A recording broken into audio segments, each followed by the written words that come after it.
우리는 어제 미가 1장의 문을 열면서 미가의 선지자식분을 우리가 주 예수 그리스도 안에서 모든 신자들이 공유한다라는 것을 보았습니다. 미가는 1차적으로 남유다에 속하여 남유다 선지자였지만 그는 하나님의 특별한 부르심으로 북에 있는 사마리아에도 예언을 했던 선지자였습니다. 그러니까 우리도 우리의 삶의 터전에서 우리가 만나는 사람들, 또 익숙한 사람들, 우리의 지인들에게 복음을 전해야 되고 그들에게 선한 삶의 영향력을 끼쳐야 되지만 동시에 주께서 맞닥뜨리게 하는 다양한 상황들을 우리가 수납해야 된다. 받아들이고 순종해야 한다라는 것을 보았습니다. 그래서 선지자 사명이 얼마나 중요한가. 남유다의 멸망은 선지자의 타락 때문이다. 주님이 그렇게 말씀하실 정도로 선지자의 사명은 중요합니다. 이렇게도 얘기할 수 있겠죠. 북이스라엘과 남유다의 멸망은 선지자의 타락에 있다. 11절을 보세요. 만일 어떤 자가 허풍을 떨며 거짓말로 여러분을 속여 말하기를, 거짓 선지자예요. 내가 여러분을 위해 포도주와 술에 대해 예언할 것이니 장차 여러분에게 포도주와 술이 넘쳐날 것이다 라고 예언하면 그 자는 이 백성들에게 예언자 대접을 받을 것이다. 사람들 듣기 좋은 말 해주는 거짓 선지자, 이런 자가 나라의 멸망을 가져온다는 거예요. 좋은 얘기 해주는 거죠. 좋은 얘기. 이건 사실 모든 설교자의 유혹이고요. 또 우리 선지자, 주 안에서 선지자 노릇하는 우리에게도 닥쳐온 유혹이에요. 왜냐면 당장 사람이 눈에 보이지 않아요. 그리고 사람이 이 눈치란 게 있잖아요. 얘기를 하면 이 사람이 싫어할 것 같은 거예요. 그래서 좋은 얘기 하는 겁니다. 근데 어때요? 주님께서는 보이지 않는 하나님을 경외하며 사람들의 반응이 아니라 하나님의 명령을 순종하라고 우리에게 말씀하시니 우리는 그대로 복종해야 합니다. 사람들의 반응을 보세요.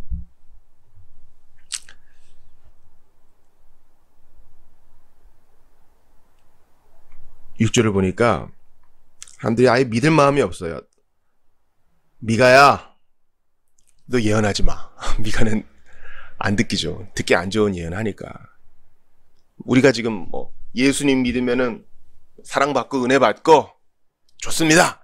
이것만 얘기해야 될 게 아니라 당신은 본래 허물가지로 죽었던 자요. 하나님을 배반한 자요. 심판을 받을 자요. 하나님의 진노가 당신 위에 머무릅니다. 우리의 현실을 이렇게 드러내줘야 되는데 이런 거 듣기 좋아하는 사람이 없죠. 자연인은 싫어해요. 미가도 마찬가지죠. 그 사람들이 너 미가 너 입 다물어 이런 겁니다. 너는 이 같은 재앙을 우리에게 예언해서는 안 된다. 우리가 그런 수치 당할 리가 없다. 사람들의 믿음이 대단한 거죠. 미가의 예언을 들으면서 너 그런 얘기 하지 말고 우리 그럴 리 없어. 자기 확신에 꽉 차 있는 거예요. 한 번 구원은 영원한 구원이야. 신자는 재난을 당하지 않아. 하나님이 다 도와줘. 우리가 이런 믿음의 선언을 할 때 조심해야 돼요, 정말. 그럴 리가 없어 하는 사람이 꼭 그래요. 베레아 사람처럼 저런 말씀을 하네. 성경을 찾아보고 나를 돌아보고 이게 바른 반응인데 입 닥쳐. 그럴 리 없어. 그리고 거짓 예언자한테 쪼로로 달려가서 위로와 격려의 말 좀 해줘봐요. 이런 겁니다. 7절도 보세요. 이 잘못된 신학으로 잘못된 확신에 빠지는데요. 자기들끼리 어떻게 말하냐면 우리가 그런 수치 당할 리가 없다. 주의 영이 분노하실 리 있는가? 주께서 정말 그렇게 행하실 리가 있는가? 그런 거예요. 하나님은 그러실 리가 없어. 하나님은 분노하지 않으셔. 주님의 참아 기다리심을 하나님은 화 안 내시는 분, 진노 안 하시는 분, 인생에 개입 안 하시는 분, 이렇게 보는 거예요. 이신론자들이 했던 것처럼. 그러다가 큰일이 나중에 멸망에 가증한 것이 꽉 차면 팡팡 터질 때 하나님은 사람들의 높아지는 생각을 다 무너뜨리셨죠. 전쟁을 통해서, 큰 난리를 통해서 주님은 그런 일을 반복적으로 해오셨습니다. 그러니까 여러분, 지금 먹을 게 없어 문제가 아니죠. 본문을 보니까 입을 게 없어 문제도 아니죠. 병의 문제도 아니죠. 잘못된 가르침으로 인한 잘못된 생각, 잘못된 교리로 인한 잘못된 신앙 고백. 신론이 벌써 잘못되잖아요. 선지자가 얼마나 중요해요. 강단에서 바른 설교하고 바른 가르침 전달되는 게 얼마나 중요해요. 내 백성이 지식이 없어 망한다 그러잖아요. 그러니까 교육자가 공부하고 지식의 날을 벼리는 게 얼마나 중요한 일이에요. 하나님 말씀을 잘 분별하기 위해서 끙끙대며 기도하고 무릎 꿇는 게 얼마나 중요한 일이에요. 하나님을 들어보지 못한 이방 사람들이 아니라 주 안에 있다고 하는 사람들이 지금 그런 얘기 하는 거예요. 아브라함의 후손임내 하는 사람이 이런 얘기 하는 거예요. 그러니까 여러분, 어색해하지 마세요. 목회 현장에서는요, 별별 일을 다 당해요. 정말 흔들리지 않을 것 같은 사람이 엉뚱한 얘기 하는 거예요. 자기가 좋아하는 설교자를 그냥 추종해요. 그게 그런가 알아보지도 않고. 잘못된 길 가면 같이 잘못된 길 가는 거예요. 이런 수준이 없어서야 우리가 어떻게 하나님 나라를 위해 같이 뛸 수가 있겠습니까? 그럴 리가 없다. 우리가 그런 일 당할 일 없고, 그런 일 당할 리도 없고, 하나님이 그런 일을 하실 리도 없고, 이거는 바른 청자의 자세가 아니에요. 이런 얘기를 하는 사람들은 대부분 기득권자들입니다. 2장 초반부에 보니까 사악한 음모를 꾸미는 자들은 누굽니까? 있는데 더 가지려고 하는 자들, 남의 밭을 강탈하는 자들, 끝없이 욕심을 부리는 자들. 그런 자들은요, 일단 돈의 맛에 취하고 세상이 주는 재미에 취해서 선지자의 말이 안 들려요. 여러분 기억하세요.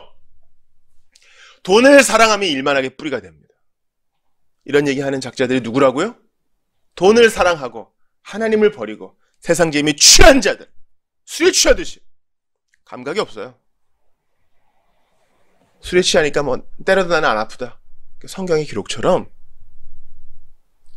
하나님 말씀이 더 이상 그에게 아픔도 아니에요.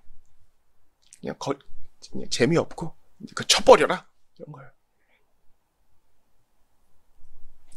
이렇게 하나님을 저버리고 남의 땅과 재산을 빼앗는 것은요, 노골적인 언약 위반이며 아합 가문에 대한 심판의 1차적인 이유입니다.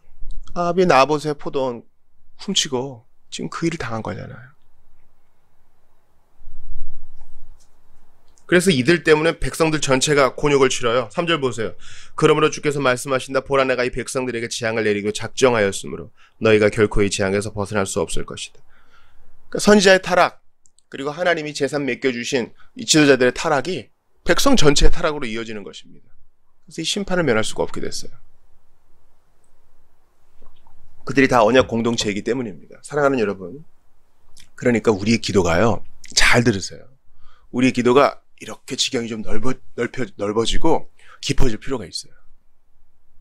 위정자들을 위해 기도해야 돼요. 왜냐하면 위정자들로 인해서 잘못된 결정이 내려지면 기도부터 비롯해서 온 백성에 다 영향을 받고 그 공동체가 소멸될 수 있어요. 로마처럼 미국 영원하지 않아요. 러시아 영원하지 않아요. 중국 영원하지 않아요. 하나님이 그 나라들을 좌지우지 하셔요. 우리가 하나님이 세우신 지도자들을 위해 기도해야 되고, 특별히 영적 지도자, 설교자들을 위해 기도해야 돼요. 우리 대우리문답에서 배우죠. 그를 위해 기도해야 돼요. 나 한번 만족시켜봐라. 그런 자세 가지고는 안 돼요.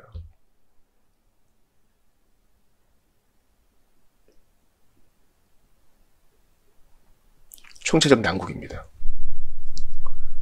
선지자는 타락했고, 이상한 얘기 짓거리나 하고, 듣는 사람은 마음이 다쳤고, 가난한 사람들이랑 수탈하고,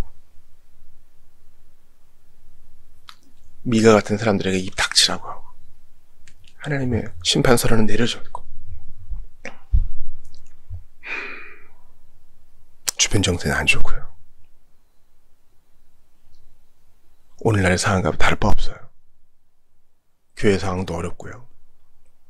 주변 상황도 어렵고요. 사회 전체적인 분위기도 안 좋고요. 제가 어제 오랜만에 동역자를 만났어요. 저기 경상도에서 사역하시는 분인데 이제 거기도 마찬가지래요. 출산율은 떨어지고 아이들은 없고 그나마 남아있는 아이들도 중고등학생들 말하는 거예요. 공부 안 하는 애들은 안 하는 친구들대로 괴롭고 하는 친구들은 하는 친구대로 불안하고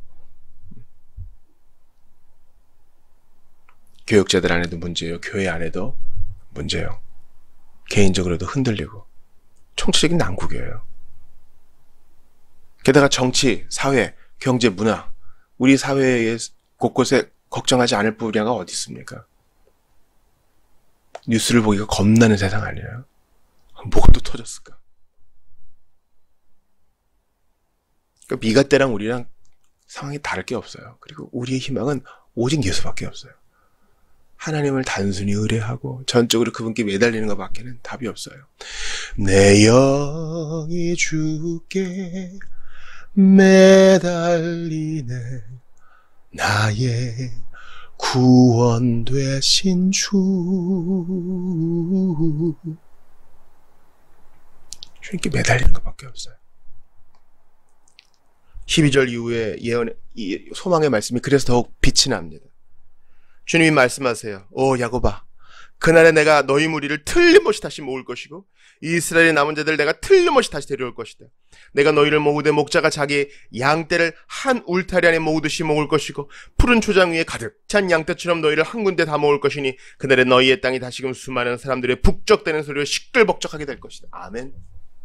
선한 목자 되신 예수님이 지금 여기서 주님으로 말씀하세요. 그 약속 이루어주세요. 이게 우리의 소망이에요. 내가 하겠다.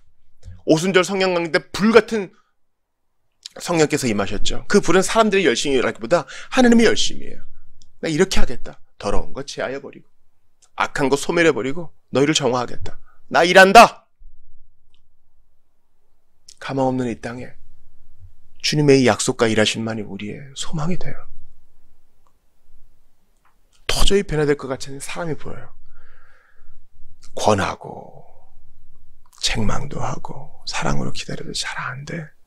내가 살아있는 동안 안 될 수도 있겠고 아예 안 될 수도 있겠다. 주님의 음성이 들려요.